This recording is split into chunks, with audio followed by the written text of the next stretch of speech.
Swim check 1, 2. Bike check 1, 2. Run check 1, 2. I think we're ready. Let's try this. Welcome to the Try Beginner's Luck podcast, a podcast where we explore the sport of triathlon from a variety of perspectives to help beginner triathletes on their journey. I am your host, MichandaShines. Welcome, welcome, welcome to another edition of Try Beginner's Luck. Y'all, you've heard me probably say it so many times by now, but today is the day that I get to talk to an elite group of new triathletes that we get to welcome into the family. These are beginners who we've talked to previously, and they have completed their first triathlon. I am so excited to welcome today Miss Tisa Holley, Matthew Lapointe, and Saadiq Stewart. Welcome, everybody. Thank you for having us. Yeah, it's such an honor to have you guys. And what I love the most, and I know that our listeners won't be able to see this because I can see you all, is the smiles on the face. It's like, woo, I'm done. I'm finished. I did it. So let's get right to the point. I'm going to start with Matthew because I know your triathlon was first. So what I would like for you to tell our listeners is which triathlon you did and just speak a little bit about how you feel.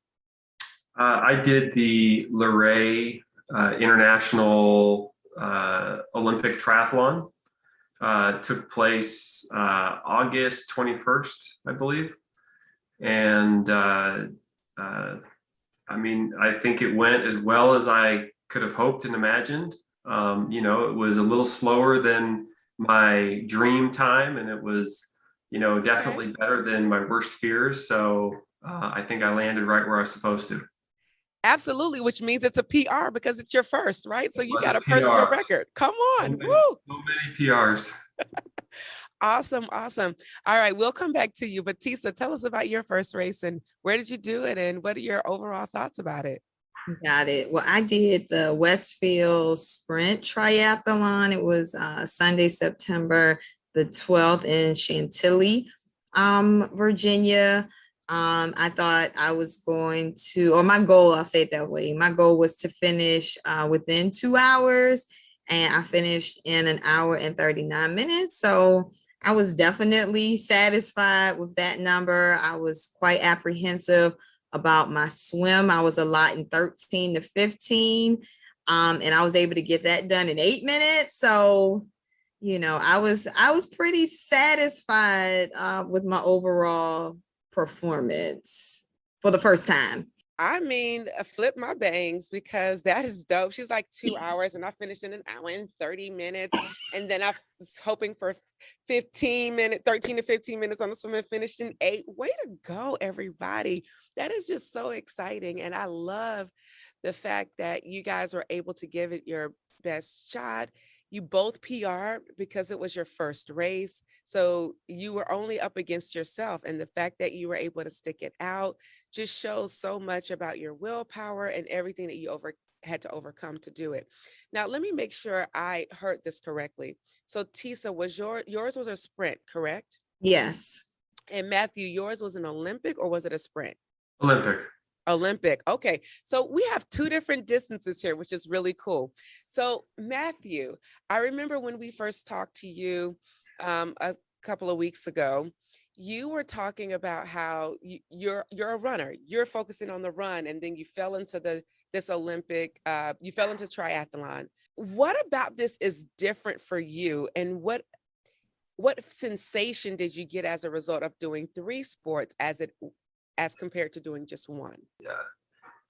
I mean, one thing that did is maybe it's a little bit of age and experience, or maybe it's a little doubt because of age and experience. But it made me go in easier than I would have as a younger guy. I would have tried to, hit the water as hard as I could and, hit the bike as hard as I could. And then I would have been crawling, on the run. And so I think that, the mix of sports was maybe a little bit less intimidating because I just, I I tried to be a little more realistic, I think, with myself. And I didn't go too crazy. I will say though, even with that kind of mindset going in, I got in the water, and about probably 100 or 200 meters out, I started thinking to myself as I felt like I was drowning. I thought, what am I doing? You are not prepared for this. You're gonna die right here, right now. Oh my goodness. No, I mean, I thought it was, I just, it was all those, questioning everything you've done in your life. I had a dark, minute or two, more than that really, until I hit it probably about 400 or 500 meters. And I think I got the blood flowing a little bit, and then it wasn't too bad after that. So I think perspective though, and just trying to slow down a little bit was, help me with this idea of doing the three sports. So how did you get yourself out of that dark place? Because you're in the water, you're already probably semi-terrified. Did anything that we talked about previously? Because I remember a very faint conversation about just take your time and breathe. Like, what did you do to get yourself out of that dark place while you were already in the open water? Well, I think it's to be honest, I think it's the swim preparation. So I know that whenever I've gone out on my swims, I always feel tired and slow when I first get in the water. And, it takes me usually, a few minutes to feel like I'm warmed up and I'm swimming better. Mm-hmm. So I think that I just, I knew, look, you just have to keep going for a minute or two here and you'll start feeling better. And so, and that's what happened. Honestly, I think it's just the preparation helped me to see that part through. Okay. And were there any other moments in the race where you had some dark moments where you questioned your why? Maybe not the why, but the bike. I had different parts of the race where I can go back and say, gosh, I wish I did this a little different or a little bit better. My first transition, I was actually fixed on not trying to do it very fast, because I have to put this big brace on my ankle. And it's got all these laces and Velcro, and it just, I wasn't going to try to go crazy and get this thing. I wasn't going to, I wasn't setting any records out there other than my own. Mm-hmm. So for me, I thought, okay, look, I'm just going to breathe, put my brace on. I drank an Ensure at my first transition. It's a lot of fast calories. So that I had something in me, for moving forward. The bike, maybe I questioned, going as fast as I did one or two times down there. There's a loop and there's a really, really big hill. And you can get really flying. So maybe I shouldn't have gone quite as fast down the hill. So that's sort of retrospective. I maybe could have slowed that part down a little bit. A little bit of self-preservation wouldn't hurt there. Okay. So Tisa, let's talk about this 8-minute swim. Tell us about your first sprint.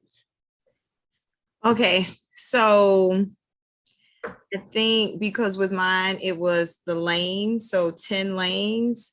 And so when I was getting ready to hit the first wall, the only thing that I could think was, this is the calmest you've ever been in your 6 months of training. I was amazed because one thing that I hadn't really done, I told folks, I was concerned about my swim, but I hadn't really been giving people the real details about my swims and how when I would get to the end, I would borderline hyperventilate. And even during my practice, I don't think there was ever a time I went to the pool for training purposes that I didn't have some type of an internal struggle. It might not have been a physical struggle, but an internal struggle. So as I'm swimming up and down the lanes, I'm like, I'm really impressed that I'm making it happen. And so it was so funny.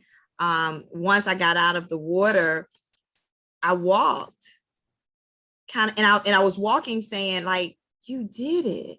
But at the same time, people are running past me. And I'm like, I wonder why is everybody running?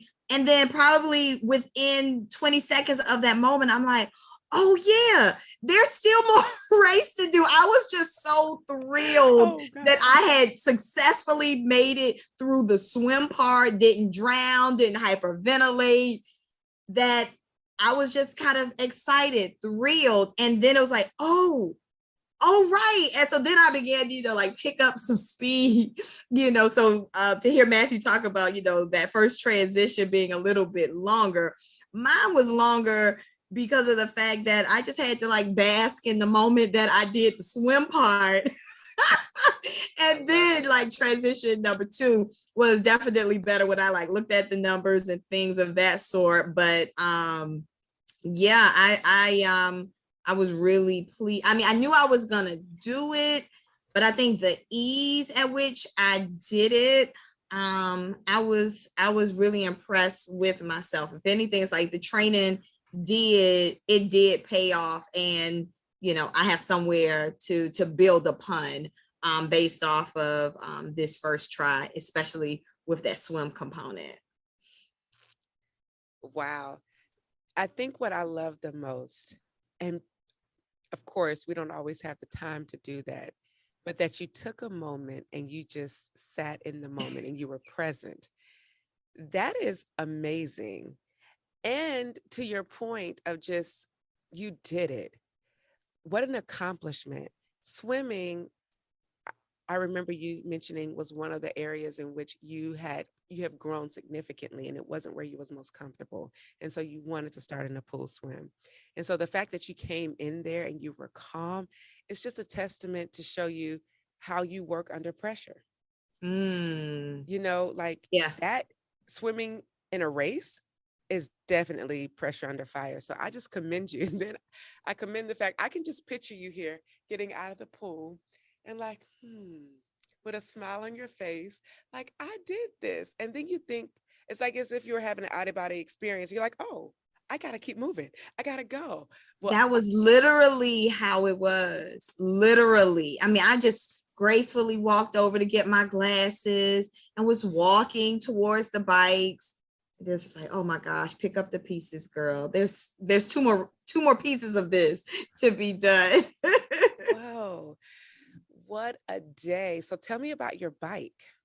Okay, so biking was 100% what I thought it would be. And if anything, that was where I was able to gain some time, mounted up and got out there. There was just like, and I was disappointed in myself because heels, it may sound ironic, but I like heels. Actually, it's just like I see a heel coming, I gear down, zoom. If anything, I feel like heel work separates like amateurs from those that have something going on. And I could potentially in a group ride be middle to the rear, but let a heel come. These people that think they're like super duper fast, I'm like, gear down, go, and I'm gone. And it's like, now you can't catch up with me, And so there was like this little heel that just like took me out. I'm like, I'm taking on heels so much bigger. So I think of the whole biking, this little heel was the part, and it was a double loop. So we had to do the same thing twice. And both times, and so the second time, I'm like, I'm gonna get that heel. I'm gonna get it. Still, just put. I'm like, what in the world? So, so the biking was what I thought it would be, minus this little baby heel. So, I guess that keeps you humble at the same time. A little slice of humble pie never hurts anybody, It never hurts anybody. But the fact that you like heels and like to eat them for breakfast, I do believe you are in the lower percentile of those who love heels. So kudos to you. And Matthew, I know Lorraine had some heels too. So are you comfortable? The hills caught me off guard. So I had this idea of what my bike time was going to be. And, I think I did not have my bike time aligned with like what the geography was. Right? I love that. So it's like, yeah, I got out there, and I mean, like I said, there were some big hills. It meant there were some big fast downhills, but all the down you got to go back up. So There was, it was the amount of effort I put into the bike was what I planned on putting in, but the speed that I did was not the speed I had hoped to have. And it's actually, I had a couple of funny little technical dumb things that I did too. Okay. So I got ready for the race, I'm packing up everything, and I brought a pump, right? Because I'm going to pump my tires just before the race. You just want to make sure everything's right and adjusted and stuff before you get on your bike. And, I get out there and I'm riding.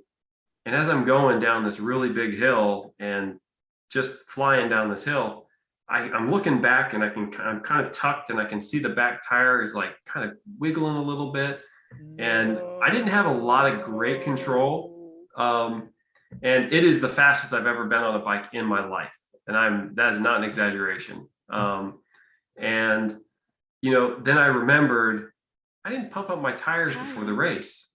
Oh my God. So it's like, I don't have the most fancy tire. I know some of the tires have really high pump, like PSI, for how much you pump them up. Mine, I think the top end is like 85. Okay. So, for a road kind of type thing, I'd probably pump them up pretty close to that. After the race, I checked and my tires were like 40 PSI. So like they were way underinflated. So that was a hit, for sure. And, my son, had ridden my bike and adjusted the seat, and I forgot to adjust the seat before the race. And it was about halfway. And this shows you just how inexperienced though I am, right? If you were an experienced biker, you would have gotten on your bike and 1 second you would have said, this isn't right. But for me, I get on the bike and, I'm just not that experienced. So, I'm riding it before, a long ways before I realized I forgot to adjust the seat. And it was probably 2 inches too short, the seat, it was a lot, it was way off. There's a lot of kind of live and learn kind of moments, I guess, there's absolutely a lot of experience. That's crazy that you say live and learn and you call it a laughable moment, because my laughable moment actually came with the run. So once again, I returned the bike and I'm heading out for my run. I drop off the bike and I take off. What you didn't hear me say is I took off my helmet. Oh yeah. I went 3.1 miles with my helmet on because I didn't know the trail. So I didn't know if I threw it down, if I was going to be coming back by, and I didn't want to take it off and have it on my wrist because that's just an extra weight. So the best thought that I had in that moment, once I realized I wasn't turning back, we just going to leave it on our head. It's comfortable and we're just going to be proudly running with a helmet on our head. And I mean, people along the way are like, ma'am, you have your helmet. And I'm just like, I know, I left it on. I forgot, and it became a laugh. And at the very end, this one lady came up to me and was like, good job. But you'll always be remembered as helmet head. You'll always be remembered as helmet head. I was like, thanks, lady. Thanks a lot. Like, I'm glad it's funny. You know what I'm saying? If not, I think I might want to take it personally. So I definitely get, being a novice at this whole thing. Like, you're definitely not the first. And I've heard actually about some, very experienced triathletes that have done the same thing, so I think this is an affliction of all levels of experience. Got it. I appreciate the compliment. You make me feel better about myself, Matthew. Yo. I am cracking up because this is what it's all about. This is what it's all about. It's that first time you do it and you look back on it and you're like, did I really do that? So I just want to kind of go back and hit some moments because you guys, I love the banter and I love how you just, I'm just still laughing. Like, I don't mean to laugh, but it's funny. I mean, when you think back on it, it's funny. In the moment, you're like, this is so dumb. How did I do this? But when you look back on it, you can laugh about it. So I'm just Grateful about it. So, okay, let me get myself together. Matthew, you were so focused on your bike pump and forgetting to pump your tires. That's where your speed came from. That is exactly where your speed came from, and the fact that you were in the wrong position. So, because we had this live and learn moment, we are able to, just have this live and learn moment. You can now come back and say, what I'm going to do next time is first thing in the morning, I am going to pump my tires. I'm going to make sure that my tires are pumped. And what's a good rule of practice, and I'm learning this year, and I've been in the game 7 years, so let's just be really real here. Doing a ride the day before. So doing a ride the day before, it allows you to get your gears in set and get your gears in motion of where you want to be when you come out of transition. My first year doing it is this year, doing that pre-ride of 20 minutes, just making sure everything works together. Because being 2 inches below, your knees, you probably was like hurting, and you're shaking your head like I was, because you're a pretty tall guy. And so, wow, that is just incredible and a good learning lesson for you, because now you have a reason why your tires were wobbly and you weren't getting the speed. So here's the deal. You now know what the issue was, you learn from it, and then next time you make sure you do your checklist the day before. Tisa girl, helmet head. I love it. I am officially calling you Helmet Head from now on. So whenever you guys see Dr. Helmet Head, be sure to put some respect on that Dr. Helmet Head first. That is so hilarious.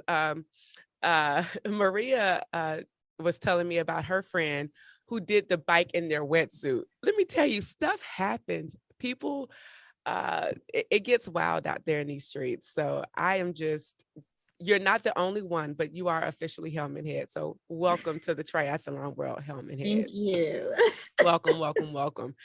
Saadiq, how you doing? I'm good, Michanda. How are you?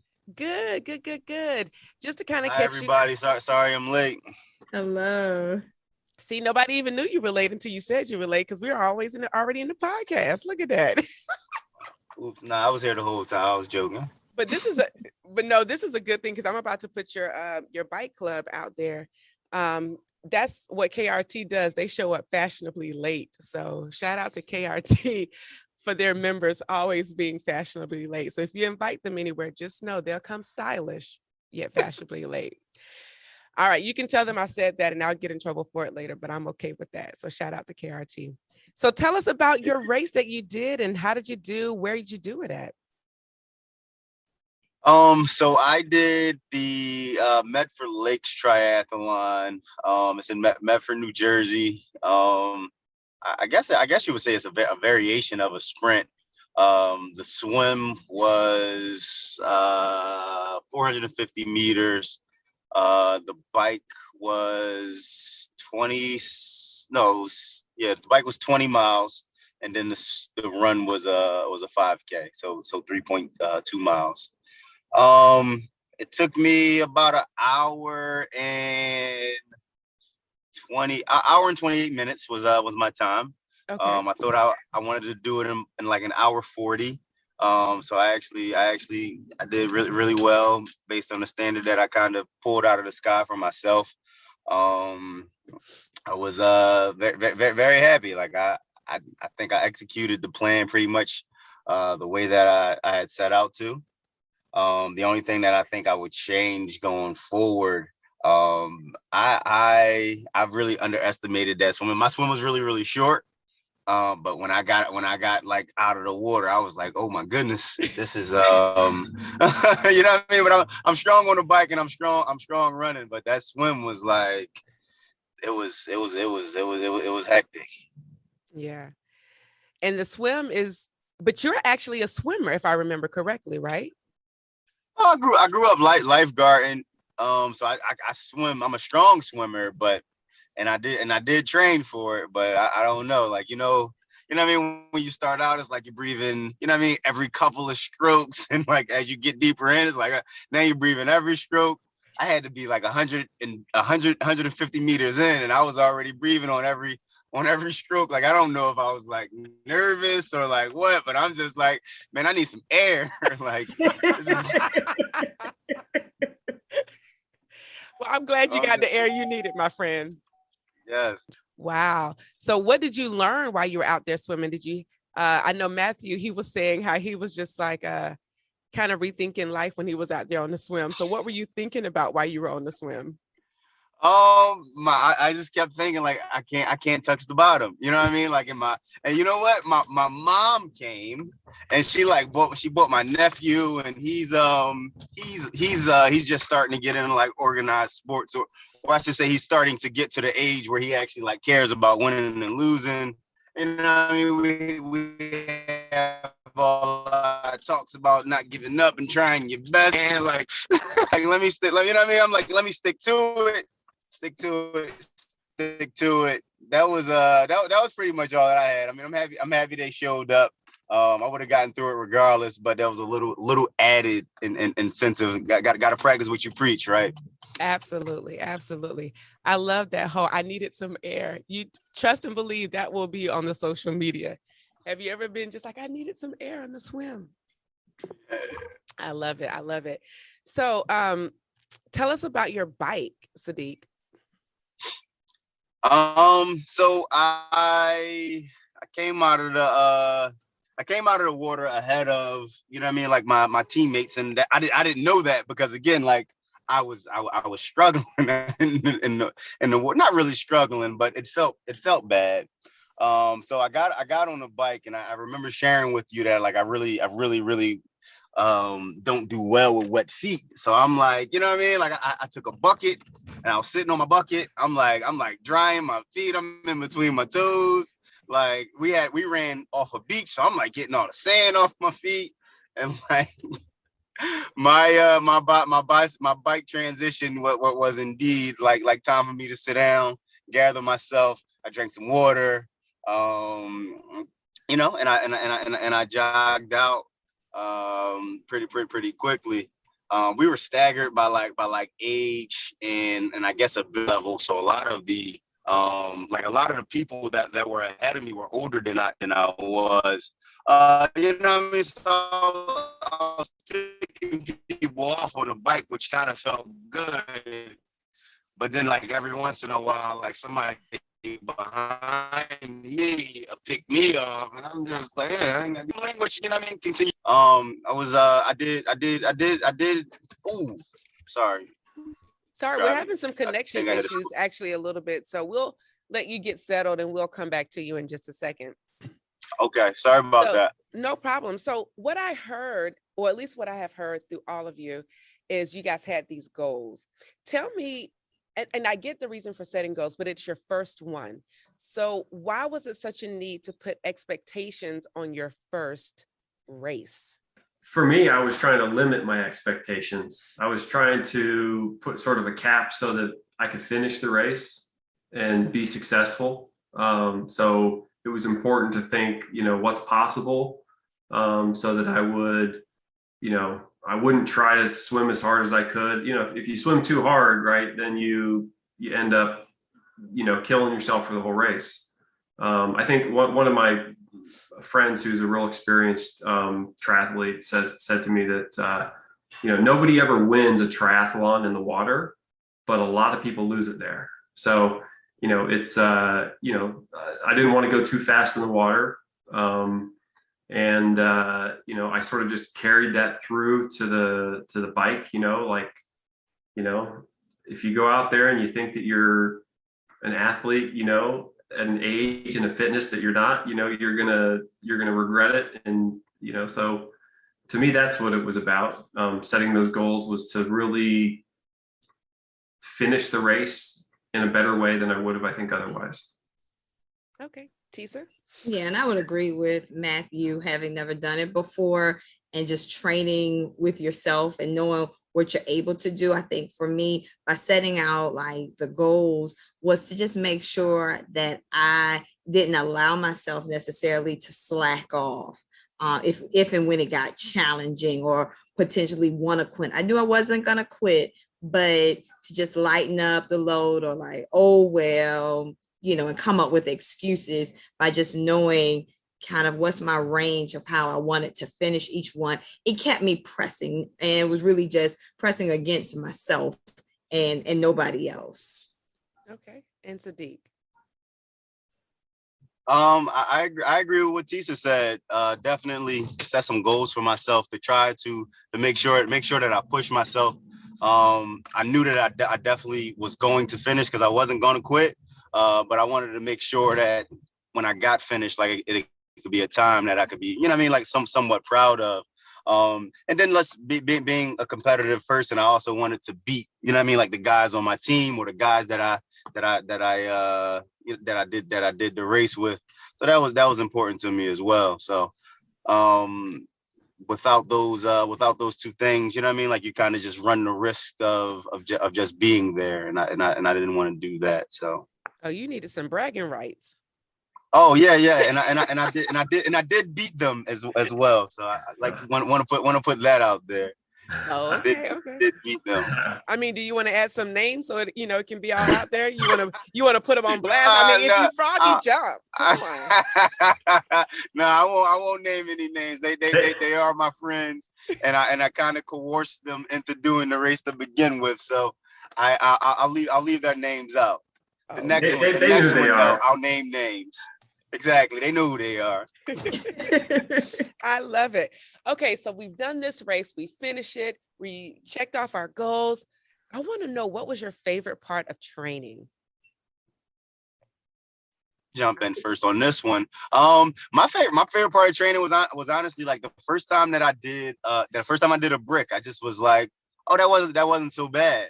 Like I did my I think I did a bike into a run first, and I remember like my legs, I was floating, and I'm a pretty decent runner. I usually run at about a 720 mile pace, and at some point I looked down at my watch and I was like sub 7, and I'm just like, and I didn't think I was moving, and I'm just like, oh, this is really, really interesting. So I would definitely say the days that I did multiple disciplines, it kind of just showed me like, oh, all right, this is what this is going to feel like. I remember the first time like running with a wetsuit on, and it's just like, ooh, I didn't like that. So the bricks definitely are the most memorable parts of my training. Okay. So I got a funny story about bricks. I didn't actually know what a brick was, and I had never done a brick before the day of my race. Wow. So my first brick ever was at the race. So beforehand, I had done some where I would swim and I'd hop out of the pool, and then I'd run home from the pool. So I had that, sort of, it's not the same as a brick, but I was trying to, see kind of what it would be like to move really kind of after the swim. No, I have one of these Garmin watches, and after I finished the triathlon, I got my little brick award. And then I was like, oh, I've seen that word around triathlons, I probably should look it up and see what that means. And, so I didn't even know what a brick was until after the race. Whoa, I love it. So, all this learning we're doing. I love it. All this learning. Okay, Tisa. My favorite part will probably be just the biking, because I knew how often a week I needed to bike.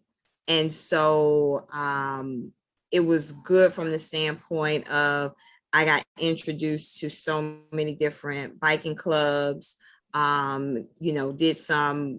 just jumped on roads with friends or what have you. And so just the opportunity to not allow myself to be limited, to say, hey, if I need to be out there 2 times a week, all right, you're available on Wednesday, but okay, who on Instagram riding on Saturday in the morning time? Okay, that's the group, and a lot of times it would be with sheer strangers, and I really didn't care that I was riding with strangers. It was like, hey, I prefer group rides. I don't like really riding alone. So let me find somebody, anybody that's out to be able to go. And so that was rather new for me, because I sometimes tend to stick with what's familiar. And so I knew I had this goal, and a part of reaching the goal was in some ways being uncomfortable and just getting out there and doing what was necessary. Love it. You would come a stranger and leave with family, because that's Right. what the cycling community is about, and triathlon community for that matter. Well, did you guys have fun at your triathlon? Like, was it fun to you? Because we had these goals, we had these faux pas, but did you have fun? Definitely. It was a great experience. I was fortunate to have, support of some friends. I had, a couple of my friends that had that suggested that I do the race. They signed up for the race. I don't know that they would have signed up for it had they not told me to do it.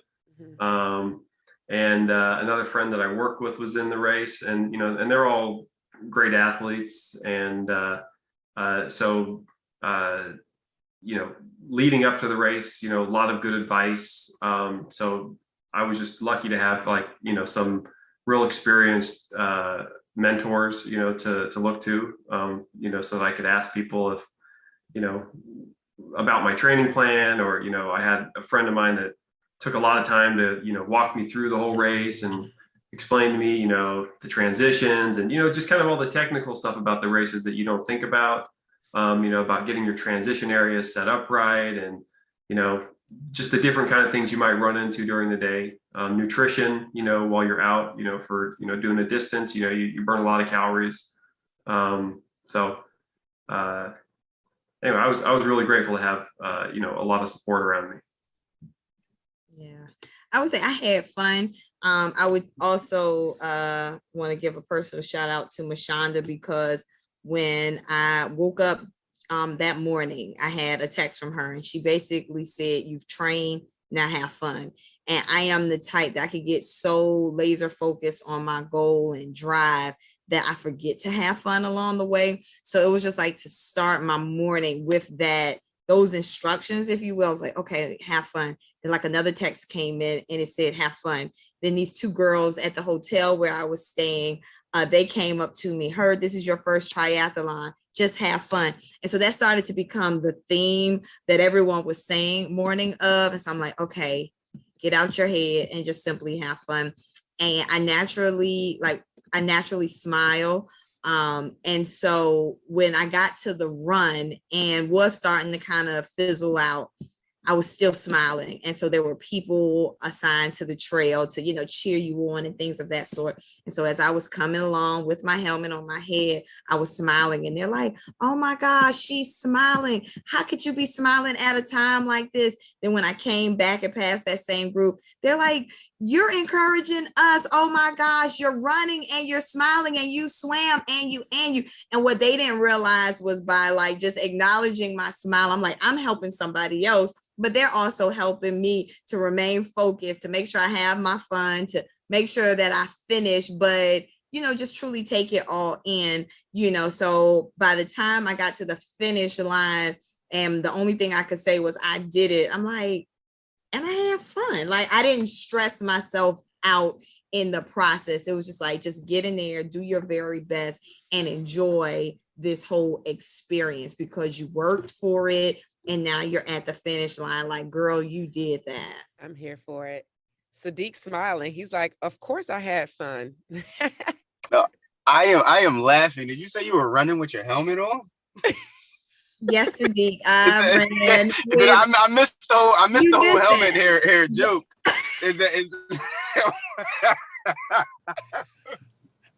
I'm sorry. I'm sorry. I don't want to rehash that for you. It's okay. But yeah, just like Matthew said, I had a blast just because I ended up having so much support. Like I was just like telling people that I was doing the race. I was, because I was excited. I mean, but nobody's ever come to like watch me run marathons or anything. So I didn't expect anything. And like my team showed up in like force, and like my mom, she came with like with my nephew, and she brought like her guy friend, and like one of the lady that I met at like the swimming instructor, she showed up, she helped me set up, and it just was a reminder that like, hey, you know what I mean, like this is supposed to be, you know what I mean, like a fun thing, because I lose sight of that, you know what I mean, like just being so competitive. It's just like I want to beat everybody, and then I want to do the best that I can do, and like lose sight of that. But Tisa was saying, you know what I mean, like you come through certain checkpoints, you know what I mean, like people like waving at you, and it's just like, oh snaps, wow, geez, I'm here. So yes, I had a great time, and it was definitely a result of the people that came out to kind of lend some support. So are we going to keep trying? We've had fun. So are we going to continue to do triathlons? And it's silent. And it's still silent. I'm waiting for everybody else to answer. I was going to say, wow, it got real quiet. I just want to see how I'll do under the social pressure, depending on what everybody else says. Well, I'm hooked. I'm all in.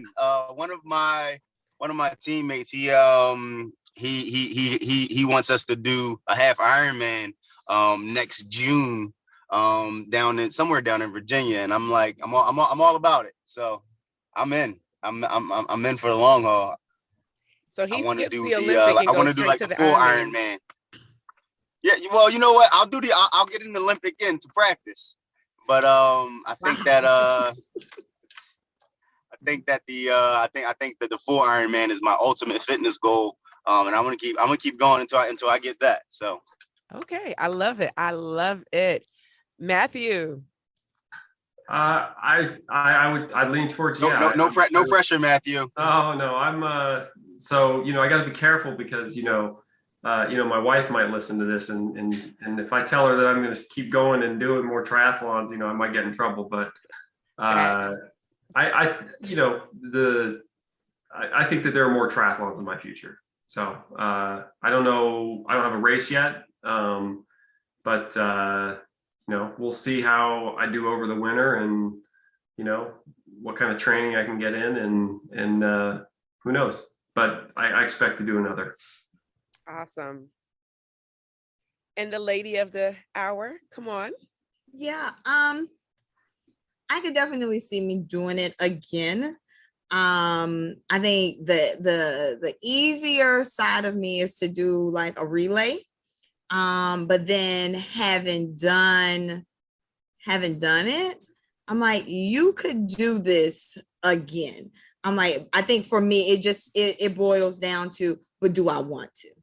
So, we'll see. Like I said, I feel like I would do a relay team way faster than I would set out to do all three, again. But I'll be doing it. You got to have redemption. You have to have one where you're not running with your helmet. Look, see, I bought the outfit, and the economics of only doing one race doesn't make a lot of sense. You know what I mean? Absolutely. That little onesie was a lot of money, so I'm gonna have to do at least a couple more. Get back in that spandex. I was actually at the shop when you bought your first onesie, which is how we met. Yeah. I love it. And relays, let me just be clear. Relay is how I got started in this. And relays, after doing Eagleman relay this year, which was a half iron relay, it really is so fun and the way to go. And it's a good entry point to introduce your friends into the triathlon sport. It's a really good way to just kind of get in and get your feet wet. So off season is coming upon us. Do you have any more races this year? Or are you moving into off season, and what will you do during off season? I've told you that I've got my eyes set on the Richmond Marathon right now. Okay. So I've been this was just like, it sort of fit perfect in with my training to do the triathlon. It was right at the right cycle in my training as I headed towards Richmond. I don't know what I do after Richmond. I don't know what the off-season training looks like. That's where I'm going to start talking to my, experienced friends and try to see what they have, what plan they can help me come up with. But, right now I'm just stacking up miles to get ready for Richmond. Okay. Yeah, I don't have any more races lined up for this year. I was considering the St. Jude half marathon. But I'm just gonna save the half marathon for next year and train for that, kind of like how I train for this. If anything, my off season, I'm just gonna continue with my strength training that I've been doing. I wasn't sure if I was going to even return to the pool, but I have already made plans to go swimming tomorrow. I'm very shocked at myself. Like, you're going back to the pool, and I feel like I want to go back to just even the more just tell myself and show myself like you're better than you think. You can always improve, but like you did it. And I want to just kind of like do it in the body of water where I have been training. So I'm not going to let up on any of the three sports, so that when I determine and set out to do another one, it'll still be kind of a part of me, and I'll just focus in on whatever plan to be able to get me ready for the race. All right. I love it. I don't have any races scheduled. But I'll just continue to be active. You know what I mean? Like throughout the winter months. And then as the weather breaks, I'll begin to get back into the different disciplines. But from what I understand, we're actually supposed to start training in January for the half Ironman. So they may have me dust off my pool membership sooner than I expected to, because I already canceled mine. He said, "I'm done, son. I'm done." Yeah. So. Wow. So we have one who's on the fence about doing doing the whole 3 triathlons again. And she's like, I'm getting back in the pool. And one is like, yeah, I'm going to do an Ironman, but canceled their membership. You see how that's backwards? I don't understand. But whatever works for you, it works. We all have our different processes to get to our finish line. And so do what you do, boo. And I'm excited for all of you. My final question as we wrap up, and I think this will be so helpful for those who are listening. What would you tell a person who might be tri-curious and on the fence? After your first experience, how would you encourage someone to get in here and give it their best shot and try? For me, this was about 3 years in the making, right? So I didn't just wake up and say, oh, I'm going to do a triathlon, right? I mean, I told you that my decision to do the triathlon was actually really short before it. I looked it up. I looked up the date. It was July 14th. I emailed my friend and said, I'm going to do Luray. And the race was on August 21st. So just over a month before the race is when I decided I was going to do a triathlon. Now, I had started running almost 3 years, before that, to try to get into shape. And I had been pretty consistent over that period of time. And it wasn't until I got injured that it put me in the pool, and then from the pool to the bike. And so I kind of, I told you, I became the accidental triathlete, where I trained for it because of an injury, and then it worked out. So I guess my advice would be, that you need to, take your time, just about everybody, the race is against you, most of us aren't racing against anybody else. I know I'm not racing against anybody else. And so it's really about getting in shape and feeling good. And, when I went out to run 3 years ago, a mile, would gas me, right? It was hard, and, now I can run a lot more, and, and it's like a building process. And if you're just patient, be patient, and be okay with that being a process, right? And don't hate the process, like the process, enjoy the moment, right? You said, what do you enjoy about, what aspect of training? And to be truthful, I just enjoy training. I love going out and running. And, it's when I get out there and I start moving, and I feel, in a good place, so I know I've got that hour or whatever every day where I'm going to just, be able to just relax and detox and, feel good about the world. That's good stuff, Matthew. Good stuff. Yeah, I know the last time we were together, I talked about the fact that I can do hard things. And so with that whole notion, hard things, once you do them, they're like temporary. So it's temporarily hard. Like on the other side of now having completed it, a triathlon is no longer a hard thing. It's not something that overwhelms me. It's not something that's going to take the best of me. So it's a process. And as Matthew spoke to, kind of enjoy the process, but don't allow yourself to be intimidated because something seems hard. Just go step by step, solicit support, help, training, ask questions, be okay messing up, but just keep going, because on the other side of your race is a victory, and the fact that like I did that, and it's and you feel better having done it as opposed to not having ever attempted to do a hard thing. So I would tell that person, just do what's necessary to get the job done. Okay. That's real good. Thank you so much, Tisa. And I would kind of say, like pulling a little bit from both of what they said. Like Matthew said, like you're racing against yourself.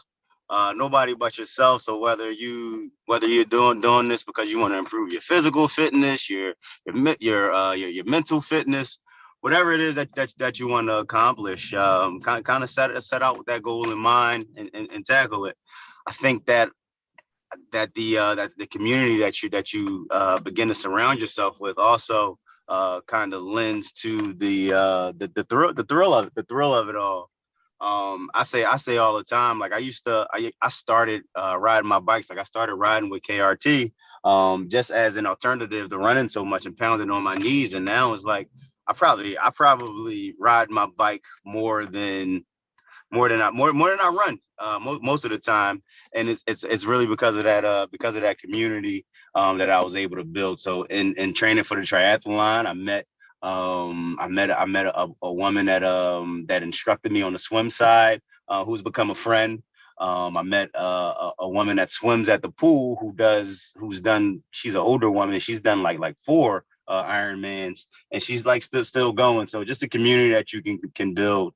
And then the personal growth that you experience, I think, are both pretty great aspects and reasons to kind of get into triathlons. All of these are some really just really great reasons on why you should try. And I just want to piggyback on the community. There is no community like the tri community. And I can't express this enough. I think throughout the fabric of this podcast series, or at least the first season, that is the one thing that has resonated with most of my guests, is that the community. And I have to echo that. There's nothing like the tri community. And for those of you who are just listening, I know I'm not a quote unquote beginner triathlete, but I do want to just encourage you to just try it. Try it via a relay. Go out there and do a duathlon, but you don't have to start at an Ironman distance or a long course distance. Start at a distance that's comfortable and attainable for you. There's multiple distances. You can do a super sprint, you can do a sprint, you can do an Olympic, you can do a half, and you can do a full course triathlon. So right there in itself, that was like 5 different ones. And then you can break them down into duathlons, aqua bike.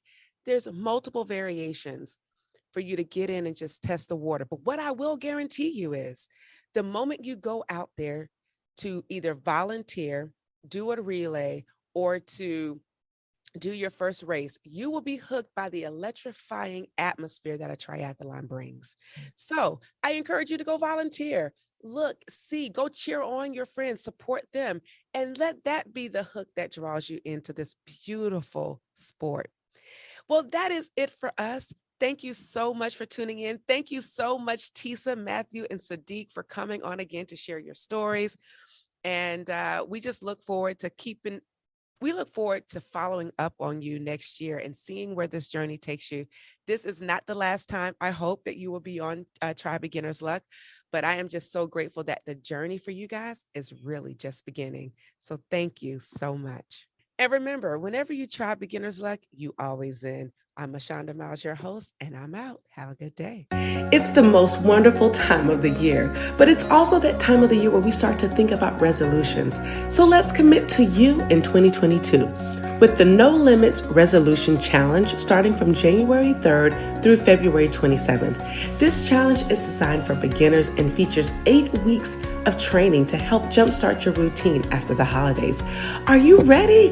Let's do this. Let's get ready to commit to you in 2022 by visiting www.nolimitsendurance.com/resolution-challenge. All proceeds go to Girls on the Run.